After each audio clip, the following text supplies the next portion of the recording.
여러분 안녕하셨습니까? 양영태 TV의 양영태입니다. 이동관 방통위원장이 임명됐는데 그만큼 이동관 방통위원장은 가장 많은 저항을 받았습니다. 누구의 저항을 받았을까요?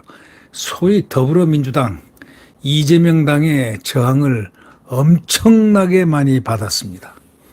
아마도 이렇게까지 국무위원 된 지명자가 이렇게 많이 혹독하게 저항을 받은 경우는 이 경우가 처음이 아닌가 이런 느낌이 들 정도입니다. 그만큼 이동관 그 방통위원장은 그만큼 신념이 강하고 무언가 일을 저질러도 크게 저질 거다라는 것을 그들이 알았기 때문입니다. 무슨 일을 저질까 그들이 알았느냐.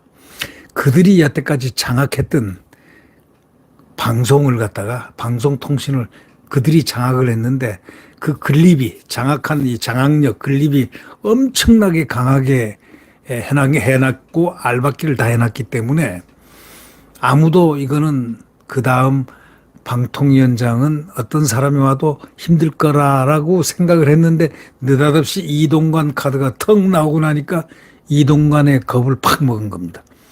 이동관의 과거의 행적부터 쭉 돌이켜보면 말이죠.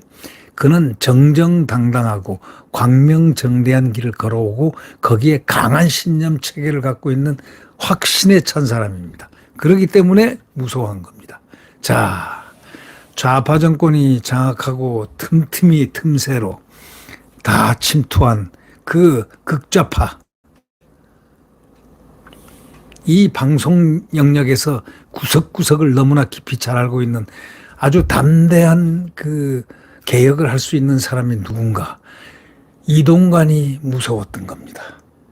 이동관 오면 저때까지 지금 정권이 5년 뺏겼어도 적당히 넘어가면 이 극좌파로서 적당히 넘어가면 될 수 있다라고 생각했던 그 부분이 계산착오가 난 겁니다. 안 된다 이거예요. 완벽하게 소위 벌초를 해놓을 것입니다. 극좌파 세력에 아주 부당한 건립 장악을 했다면은 그 극좌파들의 장악을 완전히 분쇄를 시킬 수 있는 사람이 이동관이기 때문입니다. 이동관은 분명히 이렇게 얘기했습니다. 자기가 우쪽으로 오른편으로 돌려놓겠다는 뜻이 아니다. 이게 왼편으로 너무 기울어져 있기 때문에 이렇게 기울어져 있기 때문에 바로 세우겠다. 바로 세우겠다는 것이 원래 대한민국 언론의 자유 언론의 가장 상징성입니다. 또 여러분 잘 아시겠지만 이 이동관 방통위원장은 그 가치가 자유 언론에 들어가는데 자유 언론에 있어서 언론의 자유와 거기에 반드시 필요한 책임과 같이 병존해야 된다는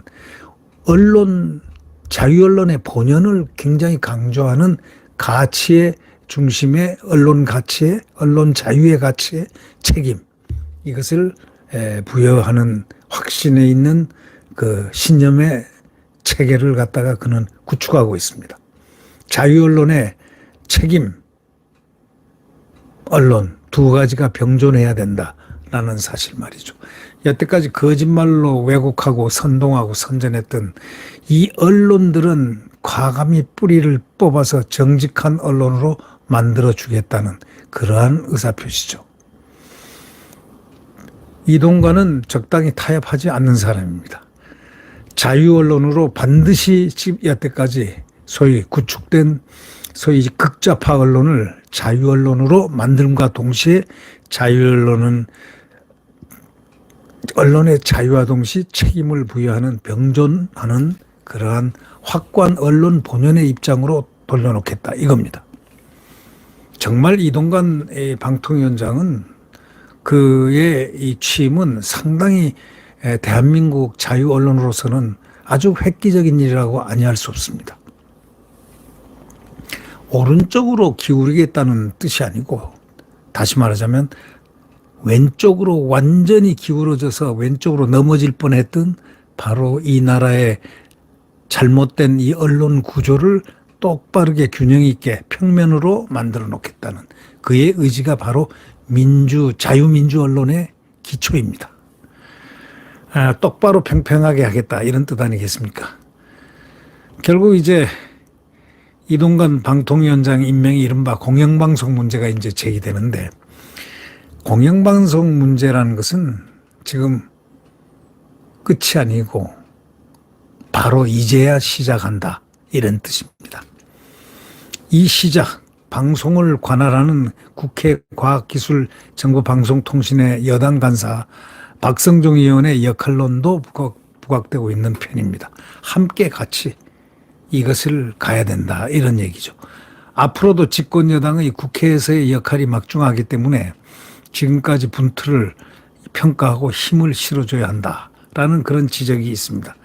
소위 윤석열 대통령은 지난 25일 이동관 방통위원장을 임명을 분명히 했습니다. 더불어민주당의 반발 속에서 국회에서 인사청문 보고서가 채택되지 못했지만 임명을 단행한 겁니다. 이 원래 정권 교체가 이루어진 지난해 3구 대선으로부터 계산해 보면 이렇게 늦게 방통위원장을 늦게 이렇게 교체하는 경우는 단 한 번도 없었습니다. 여러분이 잘 알겠지만 그 알박기 민변이 극좌파 변호사 단체입니다. 극좌파 변호사 단체. 이 민변 출신 한상혁이가 완전히 대한민국 이 자유 언론을 틀어잡았습니다. 그는 어떤 사람일까요? 정말 뿌리까지 시뻘건 극좌파의 그런 변호사입니다. 이 사람이 결국 장악을 했죠. 언론 통신을 모두 장악을 했습니다. 그리고 뼛속까지 장악을 다 하려고 달려들었는데 그 바로 직전에 뼛속에까지 들어간 언론도 한 3군데가 있죠. KBS, MBC, YTN. 이건 뭐 뼛속까지 들어가 있을 정도가 아니고 이거는 윤석열 정부를 타도하기 위해서 있었던 그런 방송 역할을 지난 1년 5개월 동안 했었습니다. 이 방송은 완전히 뼛속까지 다 들여다봐야 될 방송이라고 생각됩니다. 네. 윤석열 대통령이 이 이동관 방통위원장을 신념적으로 임명한 데는 다 그 이유가 있습니다. 자유 언론을 만들어 달라는 그런 요청이 아니겠습니까? 지금 완전히 기울어진 소위 전체주의 언론의 구석구석에 스며들 있는 바로 극좌파들의 세력들의 언론, 민주노총의 그 자네들, 반드시 뿌리를 뽑고 그들이 항상 누려왔던 코드들, 이런 걸 갖다가 뿌리 뽑아라 라는 그러한 암시가 서로가 공유되고 있었잖아요. 그래서 자유로운 언론으로 만들어라. 소위 말하는 자유민주주의가 선택하는 자유 언론으로 만들어라. 극좌파 언론에서 바로 반듯하게 평행으로 균형 있는 언론으로 만들어라. 이런 얘기였을 겁니다. 제가 느끼기에. 그래서 기어코 그를 임명한 겁니다. 인사청문회에서 청문 경과 보고서가 선택도 안 됐는데도 불구하고 임명을 단행한 겁니다. 정권교체가 이루어진 지 지금 불과 1년 5개월 만에 방통위원장이 바뀌었다는 것은 그만큼 이들의 알박기들이 얼마나 무서웠다는 것, 이 방송 장악 건립이 얼마나 셌다는 것을 우리가 느낄 수가 있겠습니다. 이 극좌파들은요, 이 정권 권력을 다시 한번 이제 4년 뒤에 잡기 위해서 지금 온갖 발광을 치고 있습니다. 그 전에 무너뜨리든지 권력을 잡든지. 그러나 이 언론이 바로가 있으면은 국민들이 속을 수가 없기 때문에 언론이 균형 있게 반듯하게 국민들이 속지 않도록 깨끗한 언론으로, 정교하고 깨끗하고 그리고 공정한 언론으로 만들기 위한 전초 작업을 바로 이동관 방통위원장이 시작할 거라고 확신합니다. 정권 교체가 이루어진 지난해 3구 대선으로부터 가산해 보면 방송정책의 수장을 바로잡는데 1년 5개월여가 걸렸습니다. 이만큼 이동관 방통위원장은 정말 뼈 깎는 각오로 아마 자기 뼈를 깎는 기분으로 아마 일을 할 것임에 틀림없다고 저는 믿고 있습니다. 민주당은 임명 직후에 말이요. 자기들의 그 임명 직후에 자기들의 의사표시를 했는데 이 국회 인사청문을 철저히 무력화했다. 뭐 잘못된 인사를 국회 무시라는 방식으로 정당화하려 잘못된 정치를 인정할 수 없다. 하고 권칠승이라는 그 대변인이 논평을 했는데 또 반발들 하고 있지만 웃기는 소리 하지 말라고 하십시오. 민주당은 문재인 정권의 첫 방송통신위원장은요. 청문 보고서 채택도 없이 임명 강행을 한 것은 동일한 겁니다. 자기들이 먼저 그렇게 했습니다. 어디서 입이 2개, 3개라고 거짓말을 합니까? 입도 하나인 자들이 왜 이렇게 거짓말은 입 2개처럼 잘하는지 모르겠습니다. 이효성 전 방통위원장 국회 청문 과정에서 자녀를 좋은 학군에 진학시키기 위해서 뭐 위장 전입했다느니 뭐 자녀 국적 문제까지 문제가 되고 뭐 이 청문 보고서 채택이 불발된 또 다른 원인이 있었고 이렇게 됐지만 문제 있는 휴가 중에 전자결제까지 착 해가지고요 임명을 했습니다. 그런 자기들이 좌파들이 무슨 극좌파들이 엉뚱한 소리 하고 있습니까? 극좌파들은 우리 자유우파하고 반대편에 있는 사람이 아닙니다. 그 사람은 반국가 세력들입니다. 극좌파는 극자가 붙으면요 반국가 세력입니다. 극좌파들은.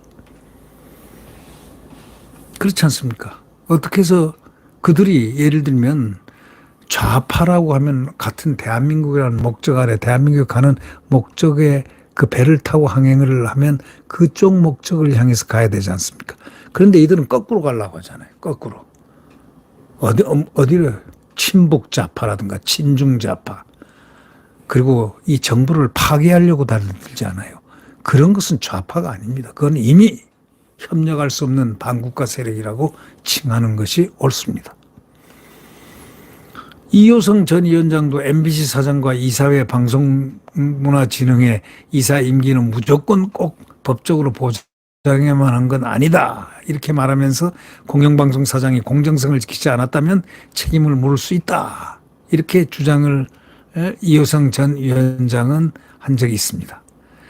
친민주당 성향의 한 인사가 당시 방통위원을 솎아내는 과정에서 해임 청문회에서 방송은 힘 있는 놈이 먹는 거다 이런 표현까지 했거든요.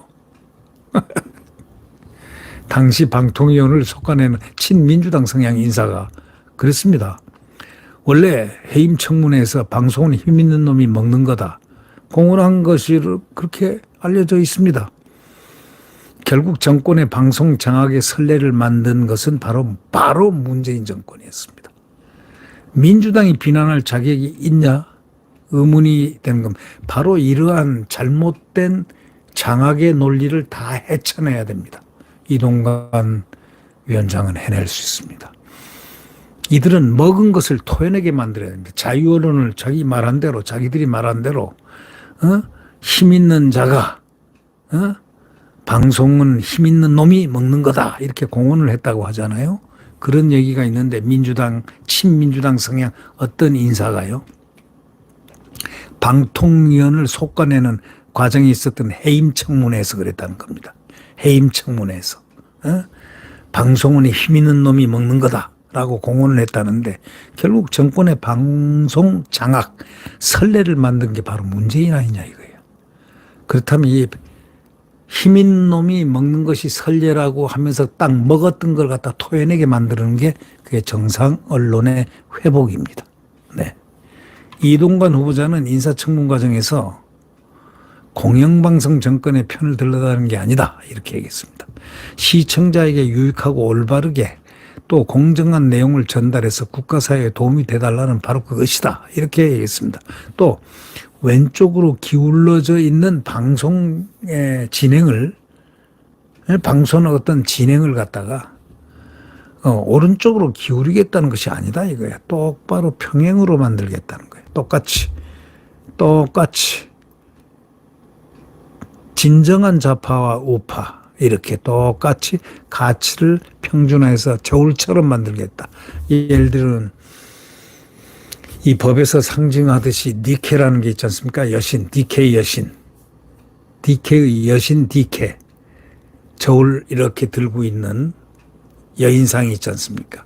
그 소위 신화의 히랍 신화에 나오죠. 제우스의 딸이라고 하는 소위 디케처럼 디케가 든 이 저울처럼 평행되게 균형 있게 하겠다. 이런 이야기입니다. 네. 결국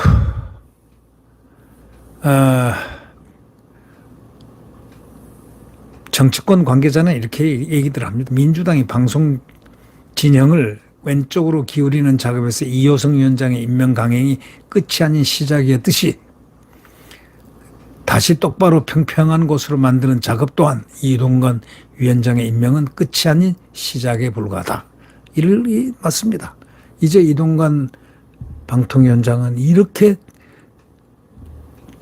45도 이렇게 기울어졌던 이 방송을 근본적으로 이렇게 펴가지고 똑바로 평행되게 만드는 이 작업을 이제 시작하는 바로 시작점에서 이제 시작하고 있다. 바로 이 점을 강조하고 있습니다. 앞으로 많은 진통이 따르더라도 이동관은 반드시 극복하고 승리할 것입니다. 또 이동관이 승리하지 못하면 절대로 대한민국 언론은 정론이라고 할 수가 없을 겁니다. 이동관은 반드시 정론하는 소위 자유언론의 책임과 소위 자유언론과 즉 자유와 책임이 같이 병존되는 언론을 반드시 만들어갈 것이라고 확신합니다. 여러분은 어떻게 생각하십니까? 네. 구독 버튼과 엄지를 눌러주시면 감사하겠습니다.